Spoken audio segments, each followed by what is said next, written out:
কথা, কিন্তু আমাকে আলট্রাসাউন্ড করার জন্য একটা রিপোর্ট দিছে।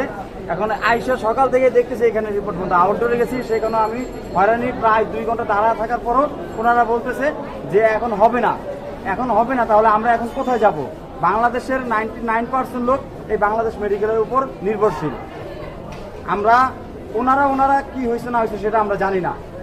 কিছু সংখ্যাগরিষ্ঠ লোকের দুর্নীতির কারণে, ষড়যন্ত্রের কারণে যদি আমরা অসহায় মানুষগুলো যদি এরকম হয়রানি হই, এইটার দায়ভার কে নিবে? এটা দায়ভার কে নিবে? এটা আমরা সাধারণ জনগণ আপনাদের কাছে প্রশ্নবিদ্ধ। আপনাদের প্রশ্ন করতেছি যে এই যে আমরা আমাদের মৃত্যু সজ্জায় প্রায় অনেক রুগী থাকে, ওনারা যে রুগীগুলো ইমার্জেন্সিতে সেই রুগীগুলো বের করে দিচ্ছে। এখন ওনারা যদি আরেকজনের উপর রাগ ক্ষোভ আমাদের সাধারণ মানুষের উপর দেখায়, আমরা কাদের উপর নির্ভরশীল হব? খোদার পরে আমরা নির্ভরশীল একমাত্র এই ডাক্তারদের উপর। কারণ খোদার পরে